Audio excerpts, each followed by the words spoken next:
You know who I am? I'm just you know what? Didn't have a Valentine yesterday. When people think of Bruce Willis, they often picture explosions, sharp one-liners, and the kind of fearless confidence that defined an era of cinema, yet the most profound chapter of his life unfolded not in noise, but in silence, as his family gradually came to understand that the man they loved was facing something far more powerful than any on-screen villain. Long before a diagnosis was spoken aloud, there were subtle changes, moments of distance, pauses in conversation, a quiet withdrawal that was easy to misread as exhaustion or age. Like many families facing neurological illness, those closest to Bruce did not immediately recognize the signs because the man they knew had always pushed through pain, stress, and pressure without complaint. What made this chapter especially heartbreaking was not just the illness itself, but the realization that it had been stealing pieces of him quietly, long before anyone understood what was happening. Roots between two worlds. Bruce Willis was born on March 19, 1955 in Eder Oberstein, West Germany, into a world still recovering from the aftermath of war, where his American father served as a soldier and his German mother worked to build stability in uncertain times.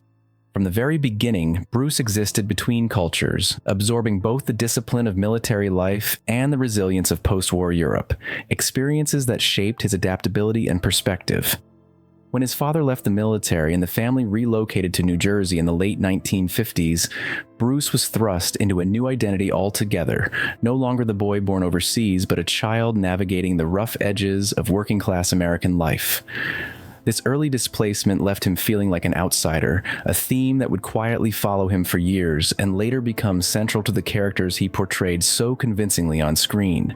Childhood silence and the weight of words. As Bruce grew older, an unexpected challenge emerged that deeply affected his sense of self. A severe stutter that made communication painful and often humiliating.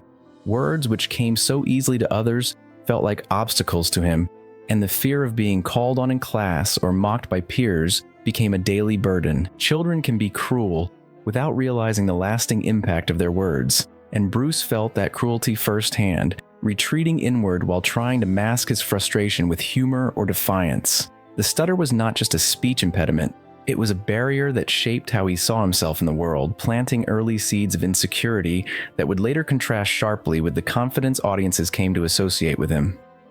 Finding a voice on stage, everything changed when Bruce discovered acting during his teenage years almost by accident when he joined his high school drama program and realized something astonishing.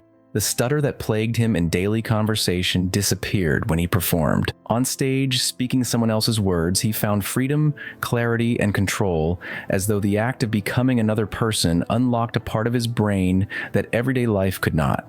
This revelation was transformative, not just because it gave him confidence, but because it gave him purpose, showing him that vulnerability could coexist with expression. Teachers noticed, classmates listened, and for the first time, Bruce felt heard not despite his voice, but because of it. Chasing a dream. Without a safety net, after studying theater briefly at Montclair State University, Bruce made a decision that would define his future. He left formal education and moved to New York City with little more than determination and belief in his craft. Life there was far from glamorous, filled with long hours bartending, sleeping in cramped apartments, and facing constant rejection. Yet those years forged resilience that no acting class could teach. Bruce learned to entertain wherever he stood, turning bartending shifts into performances and drawing people in with timing, humor, and presence. Rejection became routine, but so did persistence, and gradually small theater roles and commercials began to appear, each one a quiet affirmation that the dream was not misplaced. The break that refused to come easily. Bruce's first real breakthrough did not arrive quickly or cleanly. It came after years of auditions, near misses, and moments when giving up would have been understandable. When he finally landed a role on the television series Moonlighting in the mid-1980s, it was after multiple rejections and a last-chance audition, where he leaned into his instincts rather than playing it safe. His charm, unpredictability, and humor set him apart, and once the show aired, audiences responded instantly. What made Bruce special was not just his looks or wit, but the sense that he was improvising life itself, reacting in ways that felt spontaneous and alive, even amid chaos behind the scenes. Fame arrives with a cost. The success of moonlighting brought sudden fame, financial stability, and intense pressure as long shooting schedules, creative conflicts, and public expectations began to take their toll. While viewers saw effortless charisma, the reality was exhaustion, health scares, and constant tension, including well-documented clashes on set that reflected the strain of maintaining momentum. Fame opened doors, but it also narrowed his life, leaving little room for rest or reflection. Even at this early stage, Bruce learned that success could be as demanding as struggle, asking for more energy than most people realize. Becoming an unlikely action hero. When Bruce was cast as John McClane in Die Hard, skepticism followed him everywhere, as industry insiders doubted that a television actor known for comedy could anchor a major action film. Yet that doubt became the very reason the performance worked, because Bruce brought vulnerability, humor, and relatability to a genre dominated by invincible archetypes. John McClane bled, complained, and made mistakes, and audiences saw themselves in him, transforming the film into a cultural phenomenon and redefining action cinema in the process. Overnight, Bruce Willis became a global star, though few realized how much personal sacrifice lay behind that transformation. Success, risk, and reinvention. Rather than repeating himself endlessly, Bruce chose a career path marked by experimentation, moving between action films, comedies, dramas, and even voice work, sometimes to critical acclaim and other times to disappointment.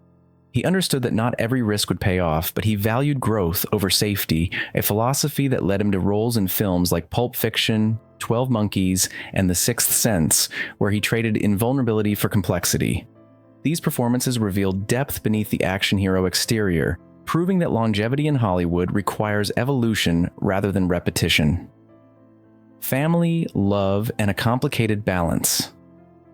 While Bruce Willis's career surged with momentum and public acclaim, his personal life unfolded with a far more intricate rhythm, shaped by the same intensity that fueled his work but challenged his sense of balance. His marriage to Demi Moore became one of Hollywood's most talked about partnerships, not only because of their combined fame, but because they seemed to represent a modern, equal union built on ambition, humor, and shared resilience.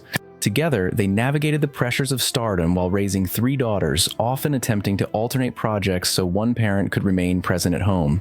Yet the reality of 2 demanding careers, constant media scrutiny, and long separations slowly created fractures that were difficult to repair. Their eventual separation, though deeply personal, was handled with a degree of mutual respect that allowed them to remain connected as co-parents, prioritizing emotional stability for their children over public narratives. Over time, what emerged was not a story of failure, but of evolution, one that demonstrated how love can transform rather than disappear, adapting into something quieter, but enduring. Choosing stability.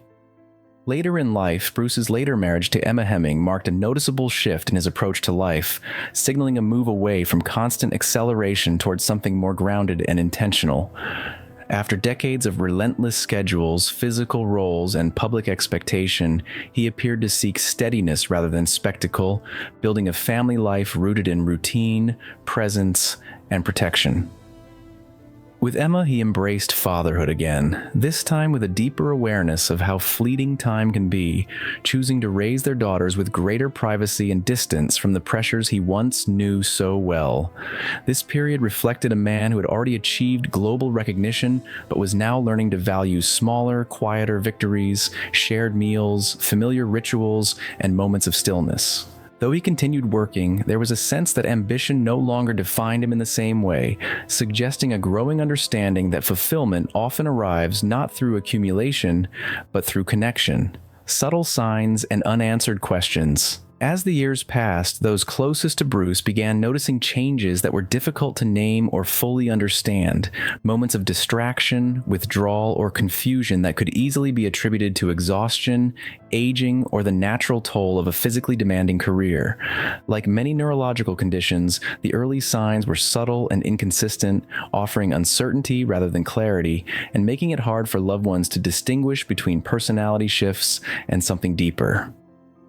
In hindsight, patterns emerged that were painfully obvious only after explanations arrived, a realization shared by many families navigating similar diagnoses. The difficulty lies not in a lack of love or attentiveness, but in the way illness can move quietly, reshaping behavior long before it announces itself. This ambiguity often leaves families carrying unearned guilt, wondering what might have been different if answers had come sooner, even though such clarity is rarely possible in real time. Facing illness with dignity. When Bruce's family publicly acknowledged his diagnosis of aphasia and later frontotemporal dementia, their intention was not to invite sympathy or speculation, but to foster understanding, compassion, and honesty. These conditions affect communication, identity, and behavior in ways that challenge not only the individual, but everyone who loves them, requiring patience, emotional endurance, and a willingness to adapt daily. By choosing transparency, his family helped shift the public conversation around cognitive illness, emphasizing that these diagnoses do not erase a person's worth or humanity. Their openness offered visibility to countless others living similar experiences in silence, reminding the world that strength does not lie in denial, but in facing reality with grace. In doing so, they reframed vulnerability not as loss, but as a different form of courage. Letting go of the spotlight. As acting became increasingly difficult, Bruce made the deeply personal decision to step away from the profession that had defined so much of his life, a choice shaped by love, realism, and self-respect rather than defeat. This transition was not abrupt but gradual, reflecting the complexity of letting go of an identity built over decades. For someone whose voice, presence, and timing had once commanded global attention, embracing quiet required a different kind of bravery, the willingness to accept care instead of control, and rest instead of performance. Stepping back did not diminish his achievements, rather, it honored them by acknowledging limits with honesty. In a culture that often equates value with productivity, his withdrawal stood as a reminder that knowing when to stop can be as meaningful as knowing how to begin. The meaning of legacy. Bruce Willis's legacy cannot be measured solely through box office success or iconic roles, because his true impact lies in how he reshaped the idea of strength on screen and off. He brought vulnerability to action heroes, humor to danger, and emotional weight to characters who might otherwise have been one-dimensional. His performances showed that toughness could coexist with fear, doubt, and compassion, offering audiences something deeply human beneath the spectacle. Beyond film, his life reflects the power of reinvention, from overcoming childhood struggles to navigating public success, personal loss, and profound change. His story reminds us that legacy is not only about what we create, but how we endure, adapt, and remain present, even when circumstances shift beyond our control. Love that remains today. Bruce is surrounded by family who continue to show up with patience, humor, and tenderness, honoring who he has always been rather than mourning who he is becoming. In moments of recognition, shared laughter, or quiet companionship, they find meaning not in what has been lost, but in what still exists. Love in this context becomes an active choice rather than a memory, expressed through consistency, care, and acceptance.